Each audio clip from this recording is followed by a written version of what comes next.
August 18th Design Review Commission. We are having this meeting on Zoom pursuant to the provisions of the Governor's Executive Order. If you are not planning to participate in this evening's meeting, you can find it on YouTube Live on the City of Walnut Creek's YouTube channel. You can also find it on cable broadcast, which is Comcast channel 28, Rossmore channel 26, Wave channel 29, AT&T Uverse channel 99, and we also live stream on the walnutcreek.org website. If you are planning on participating this evening, feel free to join us on Zoom. The meeting ID is 876-8834-2710, and the login password is 302471. With that, can we have the roll call, please? Yes, Madam Chair. Commissioner Killian. Here. Commissioner Krelling. Here. Commissioner Gorney. Here. Vice Chair Valia. Here. And Chair Case. Here. We have a quorum. Wonderful. Item number 2, consent calendar. Yes, Madam Chair, we were hoping to move item 4A, F&M Bank, to the consent calendar, if that is okay with you. That is okay with me. And are there any objections from any of the other commissioners? No. No. All right.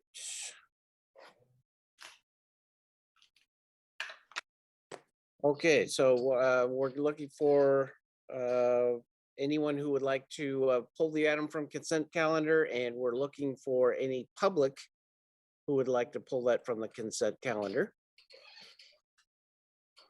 Okay. And we're seeing nothing according to Chip, our Zoom operator. So we can go ahead and entertain a motion and a vote. I motion to approve the consent calendar. I'll second. All right, we've got a motion and a second. Commissioner Case. Yes. Commissioner Krelling. Yes. Commissioner Killian. Yes. Commissioner Gorney. Yes. And Commissioner Valia. Yes. Motion carries unanimously.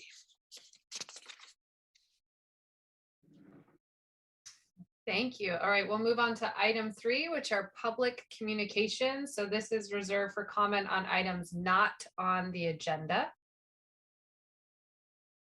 Please let me know if we're seeing anyone interested in providing public comment on an item not on tonight's agenda. All right, give us a second.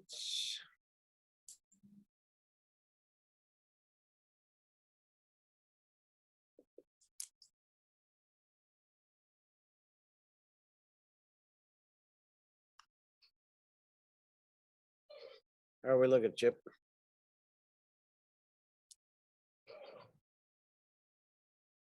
All right, we're not getting any public chiming in, so we can close public communications. All right, so with that, we'll move on to item number 4, public hearings. So being as F&M Bank was moved to our consent calendar, we'll move right to Secluded Woods project. If we have a staff report, Simmer. Madam Chair, before you go, I have to recuse myself from this item, so I'm going to leave the meeting now. Okay, thank you. Apologize for forgetting about that.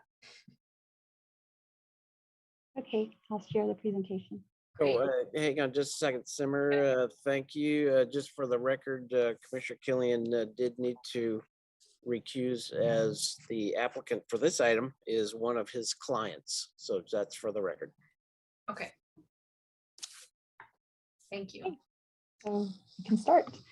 Good evening, commissioners. My name is Simmer Gill. I'm a planner here at the city, and we are here tonight to discuss the proposed Secluded Woods project that was approved in 2016 for a 7-lot subdivision for the property located at 1835 Weaver Lane. And the applicant tonight is requesting design review approval for the home designs for 5 of those 7 lots. And please note that lots 1 and 4 will be reviewed at a later date and are not part of this design review. The applicant, Trent Sanson, the Vice President of DeNova Homes, and his team are here tonight, as am I, to answer any questions that you may have after the presentation. First, let's start with the project site. The property is located at the northern edge of Walnut Creek at the 3-way intersection of Weaver Lane and Smith Lane. And the surrounding area primarily consists of single-family homes that are all zoned R10. And across Weaver to the east are properties that are located in the City of Concord's jurisdiction that consists of single-family homes as well as the Oak Grove Middle School. Just a little background, in 2016, the City Council rezoned the site from R10 to planned development, PD 2152, and approved the site plan for a 7-lot subdivision and the removal of 112 trees and tree dripline encroachment permits for the remainder of the trees on the site. The proposed homes will be accessed by the new private street that's called Smith Ranch. It's stemming from Weaver Lane and is aligned with Smith Lane to create a 4-way intersection. And the building footprints that are shown here was approved as part of the City Council plans. But these were for illustrative and analysis purposes only and did not represent the actual home footprints at the time.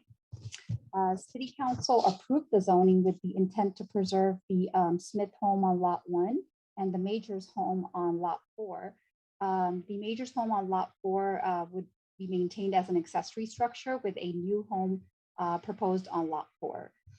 And the historical report at the time concluded that both of these structures are eligible for a listing as historic resources. So again, the future structures or landscaping on lots 1 and 4 will be processed under a separate design review application. Additionally, the tentative map that was approved by Planning Commission at the time included a 7.5-foot tall perimeter fence and associated improvements that included accessory structures, landscape installations, which we will discuss further later in the presentation. And DRC also reviewed the project at the time, looked at the lot layout, the mock footprints, preservation of both of those structures, and commented on the tree removals in 2016. There was a barn here that was meant to be preserved, and the only reason it was being preserved at the time on lot 3 was because it was like in close proximity to a valley oak tree that I think 2 years back in 2018 failed and had to be removed. So they went through the tree removal permit with the city's consulting arborist and got that approval. So therefore now they've, as part of the new design, they've gotten rid of this barn. It was not classified as a historic structure, so they were able to remove that. And there were no conditions that were placed in the previous approvals that restricted demolition of this barn. Again, the 2 structures to be preserved would be the ones on lots 1 and 4. And this is the city's first residential project that is seeking a streamlined review under the Housing Accountability Act for SB 330 and is required to comply to the objective design standards for residential projects. In October 2019, Governor Newsom signed Senate Bill 330, which is intended to strengthen the Housing Accountability Act and further streamline the housing production in California by placing restrictions on the ability for a jurisdiction to deny housing development projects that are otherwise consistent with the applicable objective zoning and general plan designations. If a project is consistent with the objective standards, the city cannot deny without making certain findings under state law. And the Housing Accountability Act applies to this project as the proposal is for a design review for 2 or more units on contiguous lots. SB 330 is meant to protect the developer from any additional conditions that are not objective and would otherwise impact the density of the project. And SB 330 also shortens the project review time to a maximum of 5 hearings for projects that are compliant with the objective standards. Please note the DRC can comment and add conditions to the project as normally done by this commission. However, SB 330 prevents the city from enacting new regulations or imposing certain design standards that would result in a reduction in the density or impact the housing units allowed for the project. And it should be noted that the Housing Accountability Act or SB 330 are most frequently applied to multifamily and mixed-use development projects. However, since state law covers any residential project over 2 units and subjects them to the streamlining process, therefore the city put together a objective design standards checklist with standards that apply also to residential homes. The checklist compiled all of the objective design standards from the current design review booklet that was adopted by City Council in 1996. And the proposed project does comply with the required design review findings, as well as the objective design standards for single family homes outlined in the checklist, which I have included as attachment 5 of your agenda packet. And now moving on to the proposed project, here is the site layout and proposed footprint of the homes. The applicant is seeking input and approval on the proposed architecture, landscaping, and tree removal. And all front entries of the homes and garages are oriented to face the private street, the interior of the private street, and each home will have 2-car garages and homes on lots 3, 5, and 6, which are 2-story homes, will all have an additional tandem space in the garage. So they will have parking for 3 cars. All of the homes do include front yard landscaping, required fencing, and C3 drainage basins, and the homes on lots 5, 6, and 7 will be developed with larger rear yards that exceed the 15-foot required setback per the plan development. And the approved plan development established the lot sizes, and the setbacks were established for compatibility with the surrounding neighborhood, which is zoned R10. And the plan development also established lot-specific allowable lot coverage that would be consistent with the respective lot sizes. The proposed homes will use a mix of cottage, craftsman, and farmhouse design architecture, and the 5 proposed homes consist of 1-story and 2-story designs. Lots 2 and 7 will consist of single-story homes, and lots 3, 5, and 6 will consist of 2-story homes with 4 bedrooms and an option for a loft for a 5th bedroom and bath. And the livable areas of all 5 homes range from 2,500 square feet to 3,800 square feet, with lot 6 having the largest home.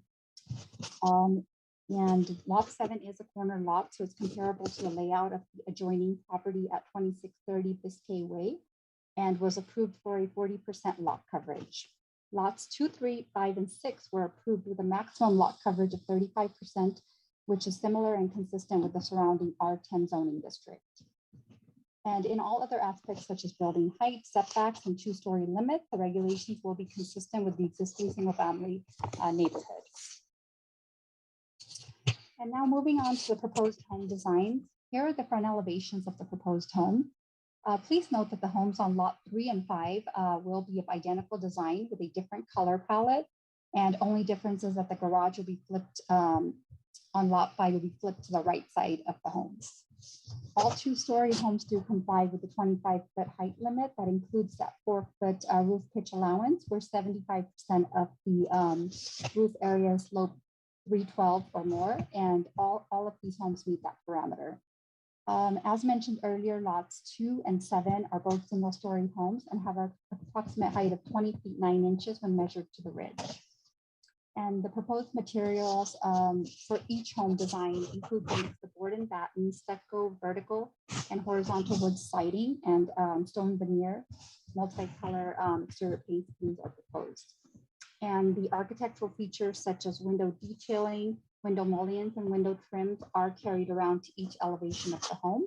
And all homes will feature gable roof elements with concrete tile roofing. And each home has a covered entryway that is supported by columns and stone veneer, which is applied on the front elevations and extends to the fence line along the side elevations.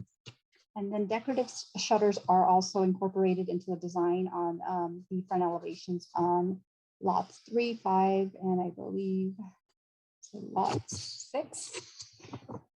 And now I will just quickly run through a few slides to show you all the building elevations of the individual homes. Here is lot 2, again, the single-story home, which is located farthest to the northwest of the site within this cul-de-sac. And then And here's lot 7, again, the single story home that's located closest to Weaver Lane. It is the corner lot.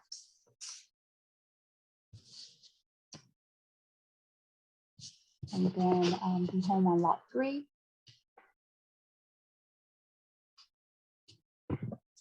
And then again, the home on lot 5 is similar to the home on lot 3 in terms of layout, design, and similar materials proposed. The difference are the garage is flipped to the right side of the home, and the both homes will apply a different color palette. The decorative shutters on the front elevation will enhance the design and are located on both the lower and upper floors of this elevation. And the home on lot 6 is the largest in terms of square footage proposed and consists of board and batten lap siding, stucco, and shingle siding. And the shingle siding is applied at the gables on the side and rear elevations. And the window trims, mullions, and all of the detailing is carried to each elevation of the home. And there were accessory structures and fencing that was approved for this project in 2016 as part of the tentative map. Condition number 1 of the approved Planning Commission resolution, which I have included attachment 4 of the agenda packet, required a 7.5-foot tall perimeter fence and associated improvements, which are referenced to a privacy trellis on behind lot 7. And labeled as number 10 on the landscape plan.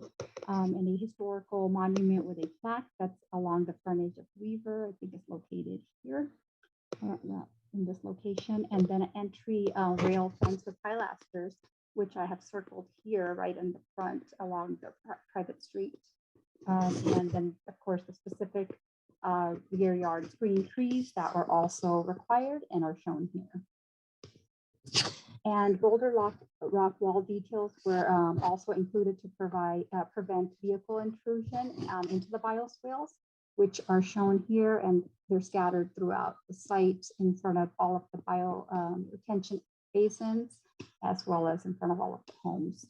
The 7.5-foot tall perimeter fence is indicated as 2A, and it extends around the entire subdivision, and then a portion of it does extend along Weaver and returns at the back of the home on lot 7. All of these details of these accessory structures can be found on sheet L1 of attachment 8 of your agenda packet, and are also shown on the approved plan development plan set, which is attachment 3 of your packet. The site improvements such as the grading, the private street, and then the 4 private street lights, the cluster mailbox that's located right here, and the bioretention layout and sizing was approved by City Council, and these details can be found on the landscaping plans and the approved site improvement plans, which is included as attachment 10. Now moving on to the proposed landscaping plan, new trees consisting of 24-inch box redbud and 24-inch box valley oaks will be planted along the front yards of each of the homes, and each home will have at least 1 to 2 street trees. And 2 additional 24-inch box trees, redbud trees, are planted along the east elevation of lot 7 as fronting Weaver Lane. And lots 3, 5, 6, and 7 will all incorporate, as mentioned earlier, the rear yard trees that are consisting of 36-inch box coastal live oaks to provide further screening to the neighboring properties. The existing mature trees, which were preserved under the subdivision approval, are mostly located along the perimeter of the site to the north and west, and they will help enhance landscaping on site. The plans also include a variety of ground cover grasses and 5-gallon shrubs that consist of rosemary, bottlebrush, and sage that will also be planted along the front and sides of the homes. And here's like a zoomed in landscaping plan. The landscaping is quite similar on all of the lots, but I've just included lot 7 here just to show you the zoomed in version of what they are proposing. And 5-gallon shrubs and ground cover is also will also be planted in all of the bioretention basins on all of these homes. And then the landscaping plan also incorporated the stone boulders as seen here on all the lots to add the variety to the landscape plan and also to visually anchor the biofiltration basins. And concrete entry walkways are shown here for all of the homes, as well as the driveways will be finished with stamped concrete. Finally, the applicant is requesting removal of 15 trees that consist of coastal redwoods, golden rain, palms, and valley oaks, which are highlighted red on this exhibit. And the arborist report has determined that the likelihood of survival of these trees is low, given the condition, current condition of these trees. The city's consulting arborist supports the removal of 11 of these trees, one of which is also a highly protected tree number 455 due to the poor health of the trees. The arborist could not support the 4 highly protected valley oak trees, which I have circled here, due to the species and overall health of the trees. Tree number 303 is in the footprint of the home on lot 7.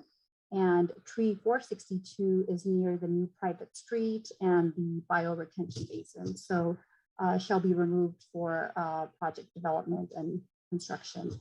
However, the developer is attempting to preserve tree number 302 and tree 426. So I have also included photographs of both of these trees just to show you the current condition. These are recent photographs.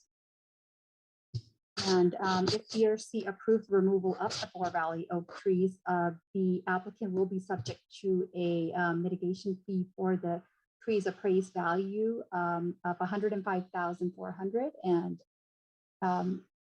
the appraised value is listed individually for each tree here. Staff would like DRC to comment on the tree removals and also if the 2 trees can be preserved. This exhibit also shows the existing trees, which consist of approximately 40 trees that range from coastal redwoods, black walnuts, palms, and several valley oaks that are being protected. And the project arborist will coordinate preservation of all existing trees to remain on site. And just to summarize, the applicant is requesting DRC input and approval of the proposed homes and landscape designs. And this is for the homes on lots 2, 3, 5, 6, and 7. The project also requires DRC approval to allow removal of 15 trees on site. Again, the applicant will try and preserve valley oaks number 302 and 436. The project complies with the applicable objective design standards as the home elevations provide visual balance and proportions in building mass, window alignments, and material usage. There is variation in materials, and the proposed materials and architecture is carried around to each elevation of the home. And the proposed homes consist of 1- and 2-story homes designs, which will complement the existing neighborhood and also develop a site that's been vacant for several years. And with that, I conclude my presentation, but I would request the DRC to approve the home designs and associated landscaping for lots 2, 3, 5, 6, and 7, subject to the conditions of approval. And for the record, staff received 3 emails from neighboring properties asking questions about the development, the size of the homes, and so forth. I responded to all of their questions via email, and one neighbor requested that we preserve the 4 highly protected valley oak trees. Copies of these emails have been provided to all of you, and my responses are included as part of those emails. And that is all I have for my presentation. I will be here for any questions, and also wanted to add that Claire Lai from the City Attorney's Office is here tonight, as is Marianne Bonifacio from the City Engineering Department. And I'll be here for any questions. Thank you. Thank you. So first, any questions from our commissioners or staff? No. Nothing from Gorney. Leah, Krelling, any questions? Is the assistant city attorney included in staff right now for questioning? Yes. Yes. Yes. Oh, yeah, I'm just, maybe if you could just give a little, just to get another view,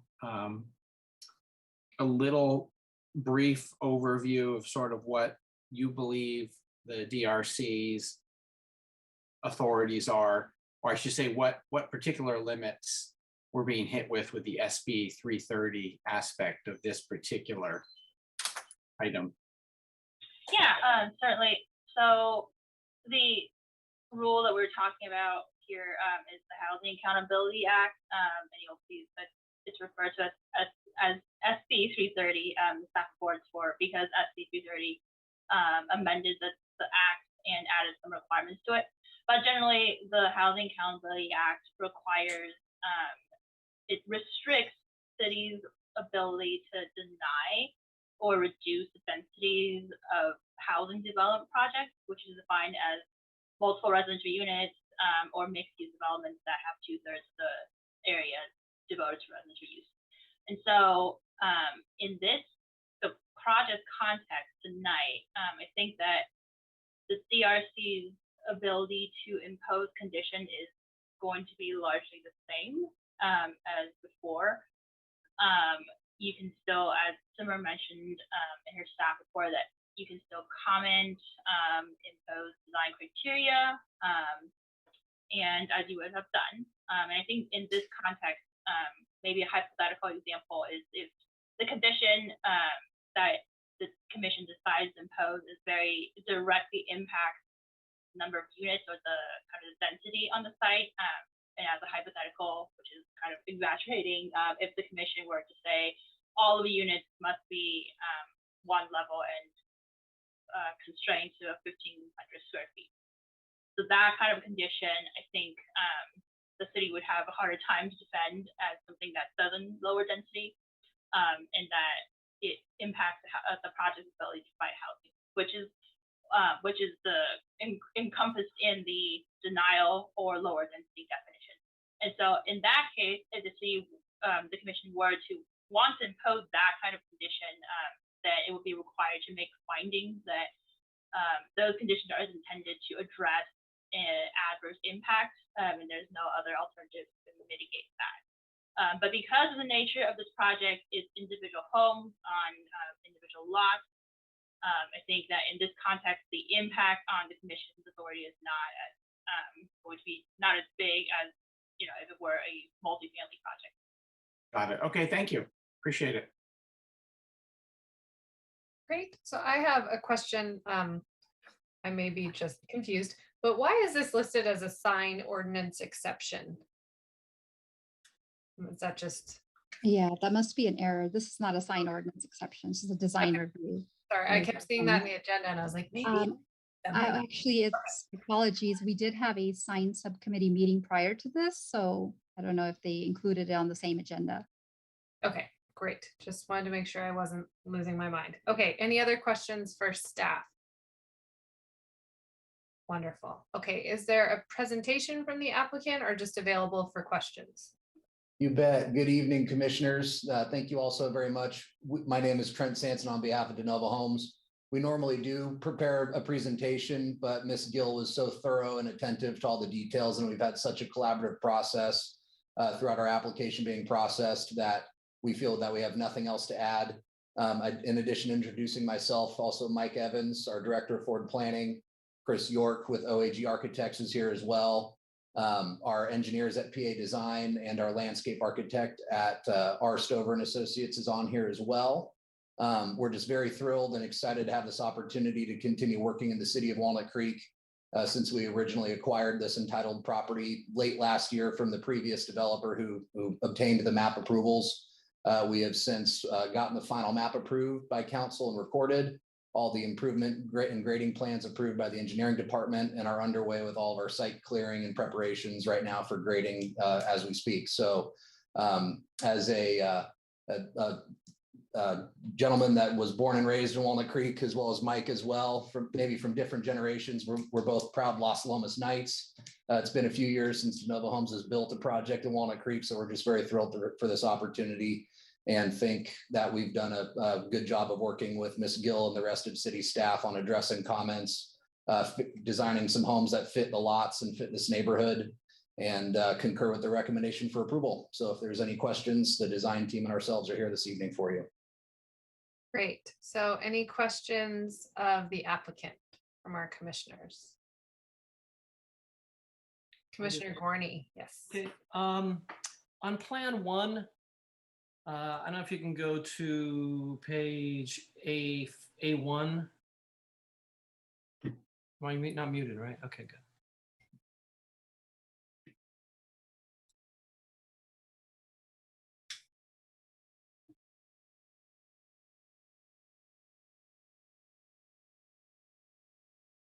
Actually, this is fine right here. If I look at the bottom left, the front elevation A, where does the stone on the right side of that pop out return to? Does it go all the way to the front door, or does it just go back to that sort of extra piece of roof and then stop? So what is it? Because Yeah, the this- floor plan has a line going all the way back to the door. Goes back to the door. It does go back to the door.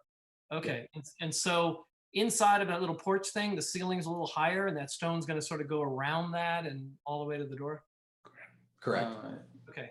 Oh, It had the yeah. option of adding like an almost another applied column on the wall and ending it there, but taking it to the wall is fine. If that's what you're going to do. Okay. You got it.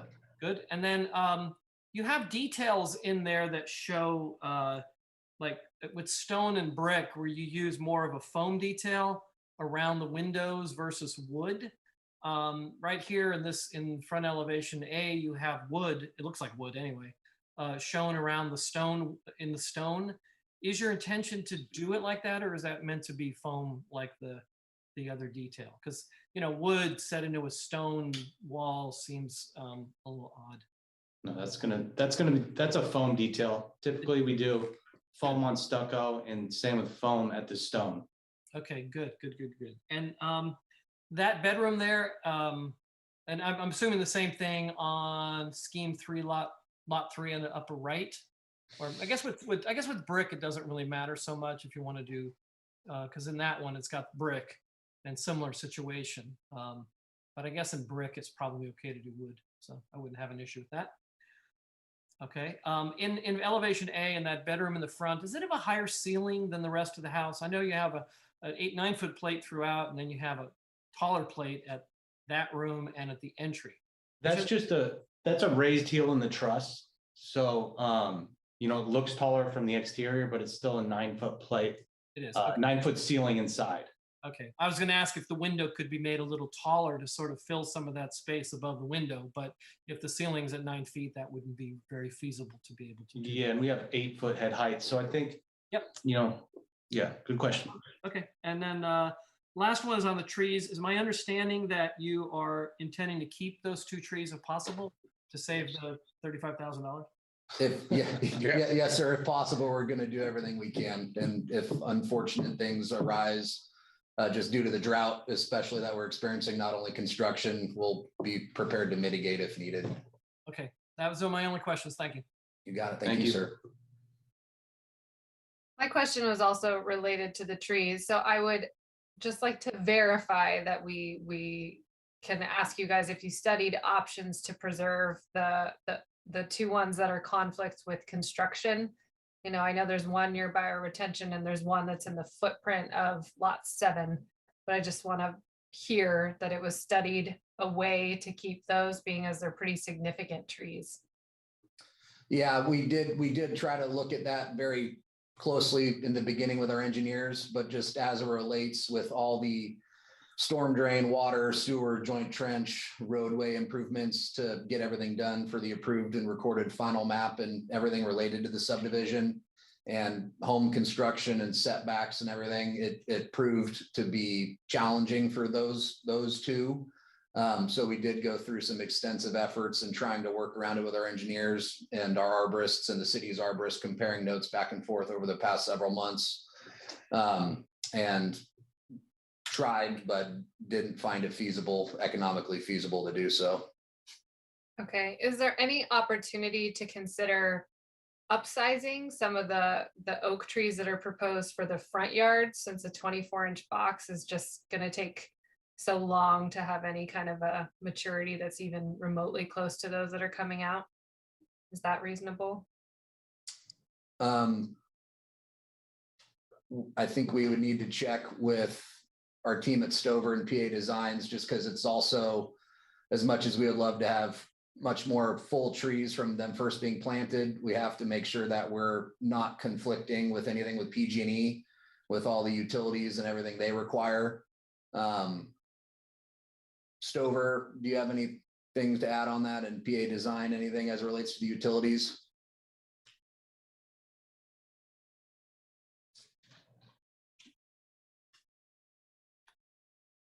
I think you can just unmute yourself. You're a panelist now.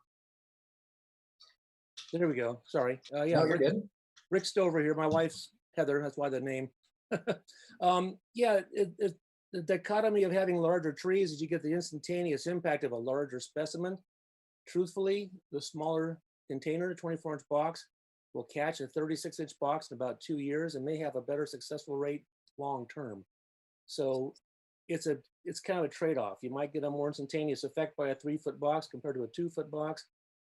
But in general, as a practice, the smaller the container, the more successful and the quicker it'll grow. So we tend to mix a couple, put 3-foot boxes and 2-foot boxes and try and get the instantaneous effect, but know the 2-footers are going to catch them pretty quickly. Okay. Are there any 36-inch boxes on the plan now? The backyard screening trees, the live oaks, the broadleaf evergreens, those are all 3-foot boxes by mitigation standards. Okay. Okay, and that's the side that's the most impacted by the removals, right? So that's the strategy. Correct. Yes. Okay. Yes. Okay, thank you. Other questions of the applicant from our commissioners? Commissioner Curling. Yeah, interestingly enough, I live on a 7-home infill development. So this is very reminiscent of where I live. Is there, on the tree theme, will there be consideration or factoring in to deciding which ones are really savable or not, the potential, I'll call it long-term arborist cost to the new homeowners? Because I can tell you here, we have experience with, some of the older tagged heritage trees either have come crashing down at some of the houses and or have cost the various homeowners a lot of money to try and keep going. And so I just don't know if that's going to factor into sort of that, should we try and save this tree or not save it, looking at the arborist report on the health. Yeah, certainly. We've gone through and have been following everything per plan as it's approved today right now. And as I'm sure many of you are very well aware of the site and its location, and how it's been a very, very kind of what I'll call kind of a Narnia site for many years, and especially over the past 5 years or so, where it's been relatively unmaintained by the previous owner before we took it over. We're finding a lot more about those trees as we're clearing out the originally permitted trees to be removed. And as we go through the process, and since we've gotten mobilized out there, nearly every one of those neighbors surrounding the property have reached out to us asking for trees hanging over the property line to be limbed and maintained and taken care of in that sort. So certainly as we go through the construction process and continue clearing things up on the property, each one will be revisited and determined for its long-term viability and longevity. And we'll be sure to have that open dialogue and continued dialogue between our arborist and the city's arborist. Great. Yeah, I went out to the site, and it's one thing to look at these, diagrams and depictions of the trees, and I'll just say, at least for me, to kind of have much of an opinion on which trees to save versus which not to save, without an ability to actually get in there and walk the site with seeing whether it's a paint line or something in the dirt as to where the house perimeters are, it's really hard to get a good feel for what it'll be like if some are removed and or not removed. So it's really, this is so abstract for me. I would have loved the opportunity to actually get in and walk that property. Thank you. Any other questions for our applicant? Commissioner Valia, do you have any? All right. Okay, so with that, we will open it up for public comment. So if you are participating in our Zoom meeting, please feel free to use the raise hand feature to let us know you'd like to make a comment.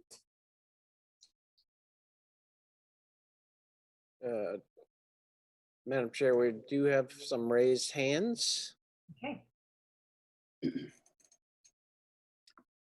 Hello, can you hear me? Yes. Yeah, hi.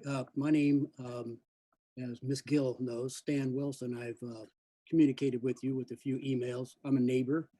And first question is regarding SB 330. When does that take effect? After the commission has approved the developer's plans? Or can the commission or city council only approve the developer for, say, 3 homes?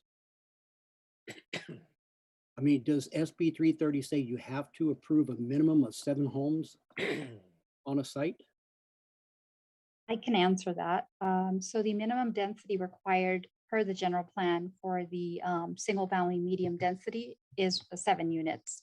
So they would not be, they would have to apply for a general plan amendment to make changes to the density. So that the minimum required is for a development of 7 units or 7 homes.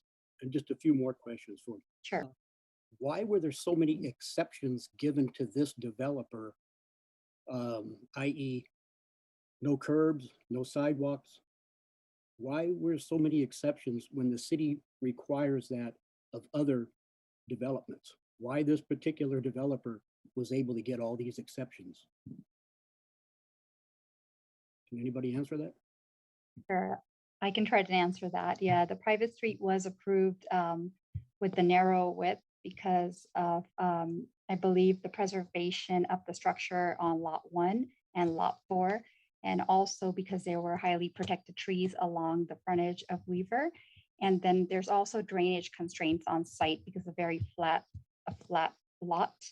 And then again, the density required was for a minimum of 7 units. So for keeping that in mind, they've allowed those street exceptions, also understanding that this was one of the last remaining properties in the neighborhood. Everything else is basically developed out or built out. So this is the last remaining property that was basically of no use at the time. So that, I think those were some of the reasons why they allowed that exception. And Marianne Bonifacio is also here. If I've missed anything, she could add because she is the city engineer. So as far as I've lived here for 22 years, and I even knew the old owner, the Rose family that owned that property. Now, I see the trees all the time, and I know a lot of those oak trees are not in bad shape. We have oak trees all over our neighborhood. In fact, the neighbor behind me has oak trees. The trees really aren't in that bad a shape. They've been there a long time. And it just seems kind of odd that all of a sudden these trees are in poor health. I know there's a couple of them in the developer's way, the footprint of where he would like to put some homes. So that's the reason why they have to come down. The palm trees, I have no problem with those. Those are messy, you know, a lot of rats live in them. So I have no problem with that. But, you know, it just seems odd to me that all of a sudden these trees are in very poor health and they need to come down. And the only trees you want to save are really not in the footprint of your construction. They're up against a fence somewhere where you're not going to put a home. So, you know, that being, I know it's a foregone conclusion that they're probably coming down, but my other question is, how did the fire start in the mansion? And it was there for so long without any damage to it. And all of a sudden there was a fire. And then not too long after that, boom, the place was being raped of all the trees, excavators in there, just going to town. And you had a huge, huge chain link fence up around that. I know the homeless, the transients, they did not get in there. Yeah, yes, they did, sir. I can kind of infer in between the lines what you're inferring to, and I'm a little bit insulted that you would imply such a thing. The fire department did confirm that the transients did go through there and they started a fire running through it. And that's what happened. The fire department did their investigation and concluded that they hopped the fence, went through there. We were always chasing vagrants and transients coming through there, kept trying to keep the property secure, but unfortunately that did happen. So, and we obtained our demo and grading permit. So that's why the tractors are out there now doing what we need to do for our permitted project. Well, you know, If I could just jump in, really isn't a question and answer period right here. We're looking for comments from the public. So if the applicant will have a chance to speak after the public hearing. And if there are questions of staff, you can certainly ask those, and then staff will answer after the public hearing. well, I'd just like to ask you to not approve the removal of the heritage oak trees. I'm sure you would not approve of that in a lot of other parts of Walnut Creek. So I would like you to give serious consideration to this. Thank you. Thank you. Okay, do we have others from the community for comment? Yes, we have Janelle. Yes, hello, thank you. I'd just like to address the issue of the fire, which is kind of the elephant in the room for us. We appreciate that DeNova is doing a wonderful job there, but I will tell you, and this has been reported to both Walnut Creek Police and Arson, a gentleman was observed by reputable neighbors getting there in a truck 20 minutes before the fire started. So I actually talked to the arson inspector, and he told me you can never really know who started the fire. And I don't think the city should be saying it was caused by transients. Certainly transients break in there, but that does not mean that the fire was started by transients. Transients do not arrive in trucks. I have no idea who started it, but I'm a little concerned with, you know, people just saying, oh, it was caused by transients at 3:20 in the afternoon. And I think it sets a dangerous precedent in terms of if we're going to allow those buildings to just be destroyed due to the fire, due to the timing of the fire. This fire endangered 9 houses and dear friends and neighbors surrounding that property.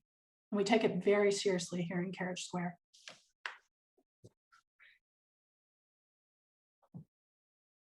Okay, thank you, Janelle.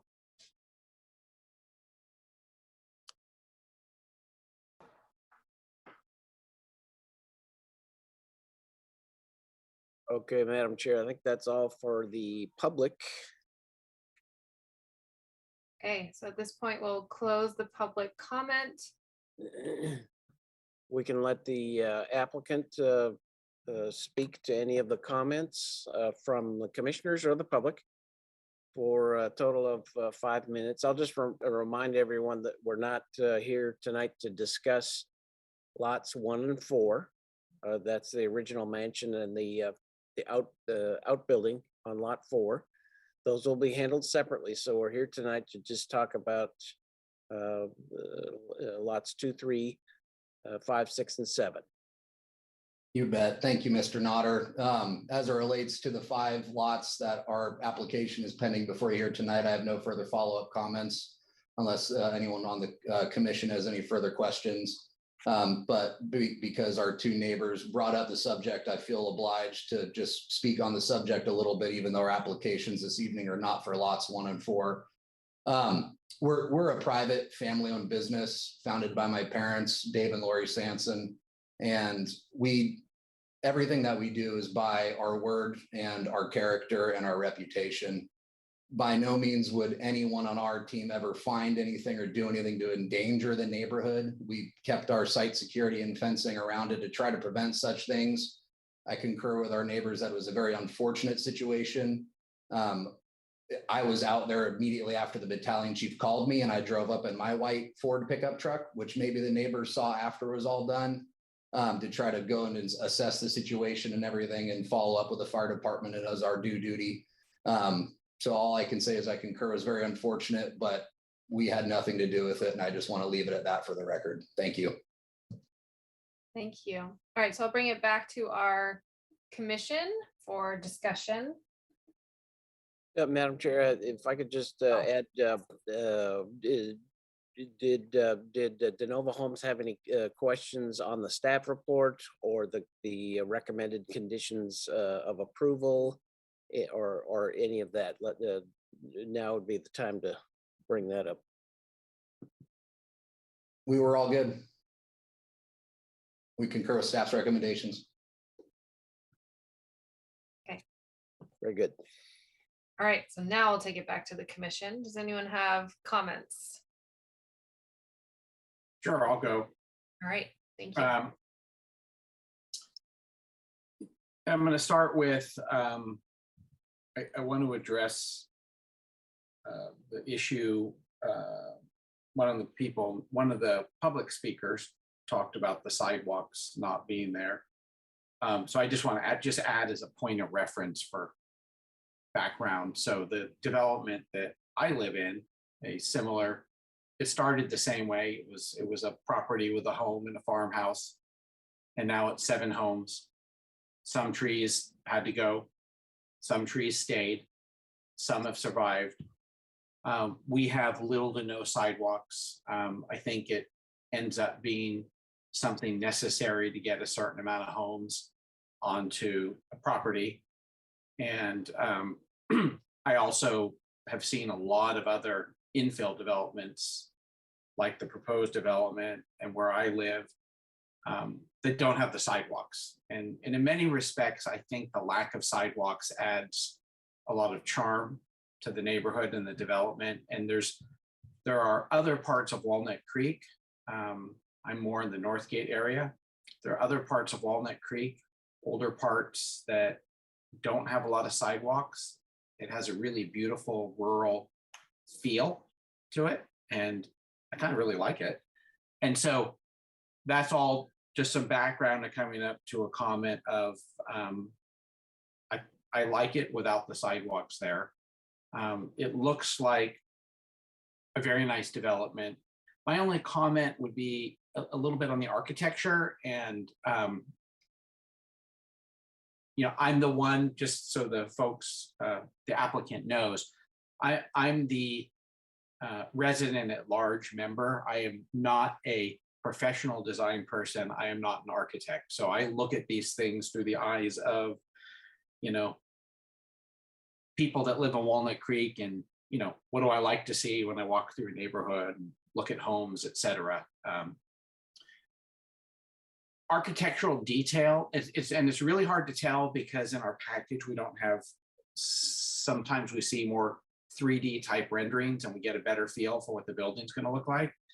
And in this case, we have the front elevations, and I see a good amount of architectural interest in the front elevations, but I sort of fear a little bit that it's sort of like boxes with some architectural elements added to the front.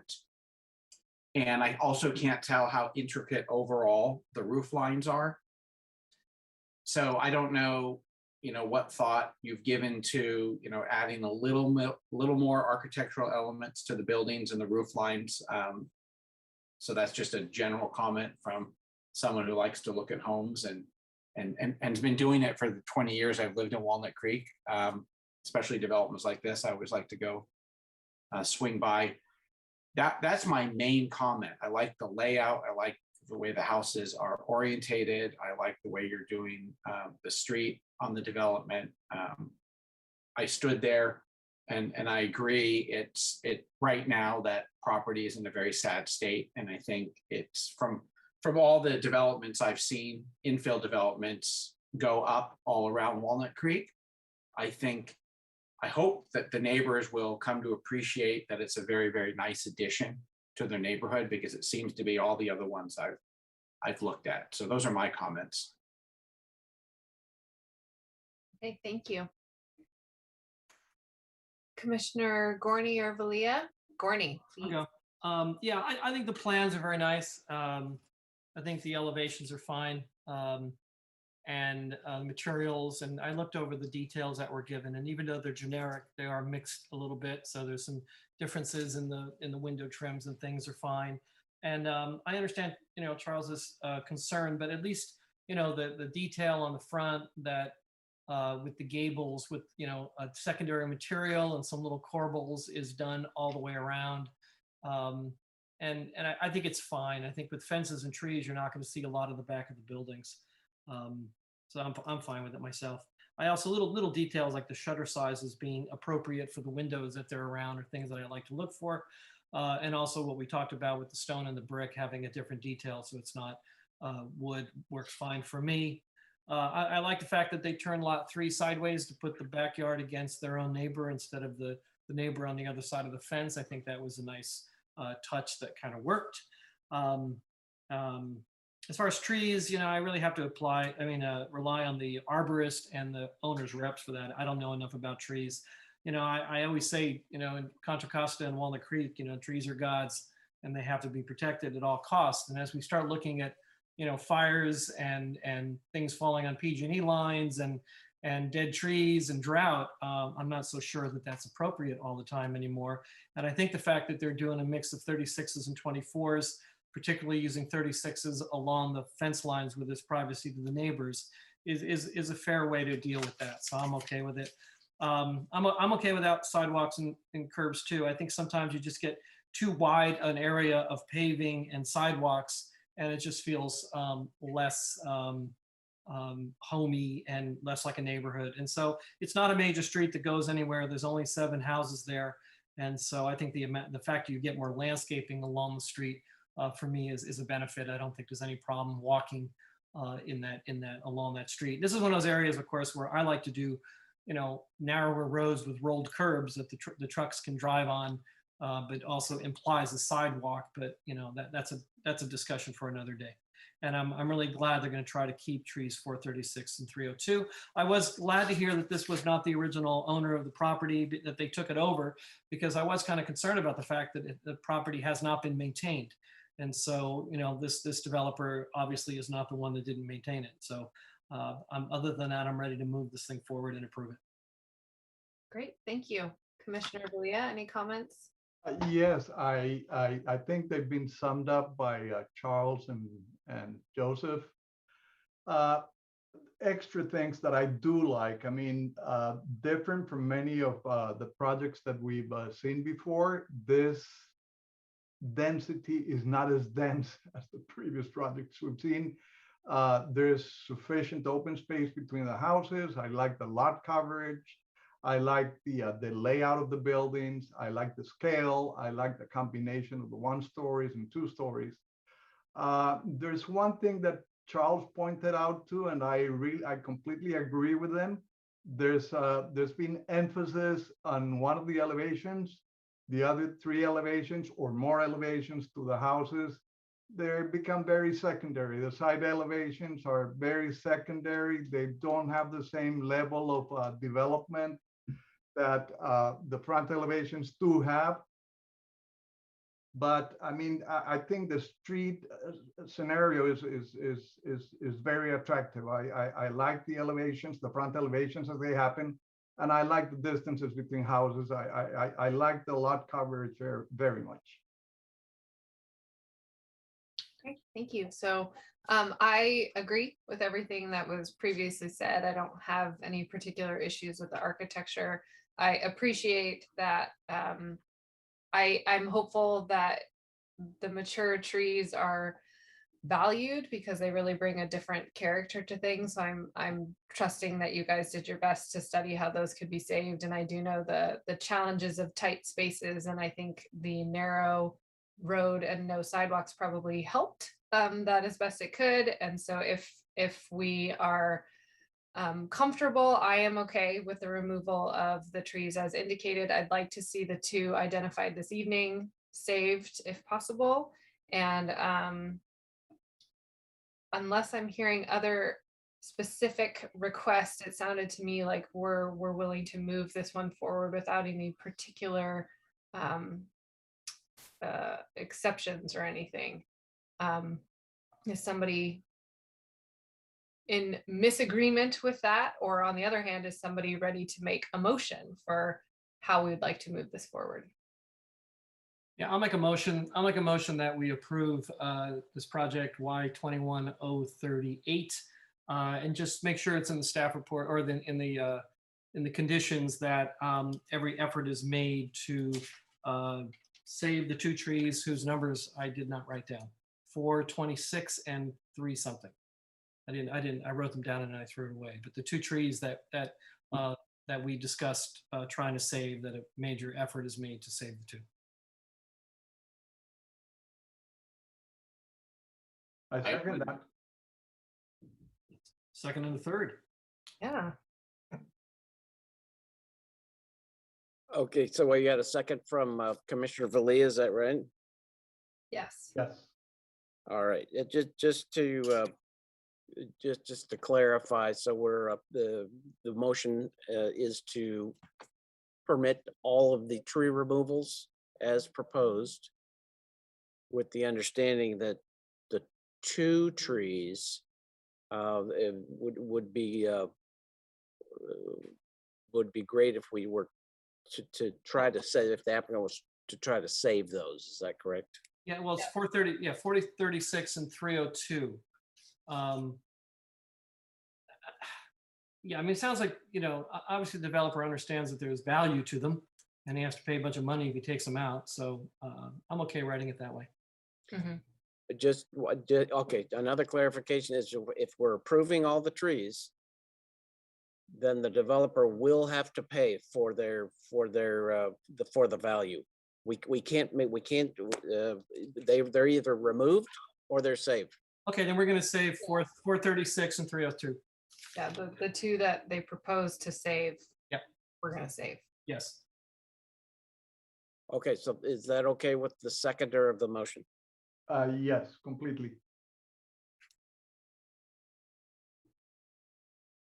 Okay, so we've got a motion and a second, subject to the saving of trees 436 and 302. Any discussion by any of the commissioners? No. If not, I will call the roll. Commissioner Gorney, Yes. Commissioner Valia, Yes. Commissioner Krelling, Yes. Commissioner Killian. I'm sorry. Chair Case. Yes. Motion carries 4-0. Thank you for the opportunity. We'll look forward to keep working with your staff and we'll see you for lots 1 and 4. All right. Look forward to seeing the progress.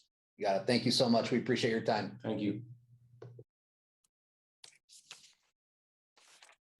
Okay, so now we are able to move on to item 5, commission considerations. Is there anything this evening? Nothing on commission considerations. Okay, then we'll move to item 6, commission member and staff reports or announcements.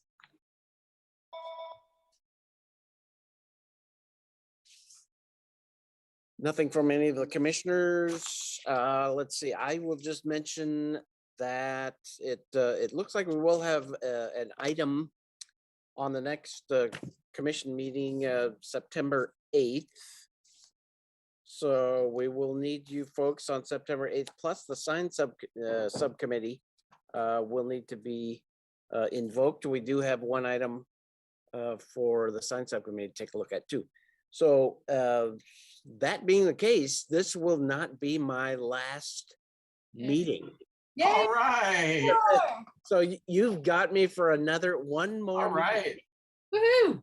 It is the sign subcommittee, is it the John Muir that we deferred? No. We'll see if that gets put on there, but the item is going to be let's see, it's going to be some new signs, or what's going to basically be a sign program for the luxury automobile dealership at North Main and Parkside. Mm-hmm. Yeah, so we'll be looking for some new signs on there. Plus there's a new proposed freestanding sign and so forth. So that's I don't know yet what's going to happen with the John Muir master sign program, but we'll get that scheduled and certainly let you know. Thank you.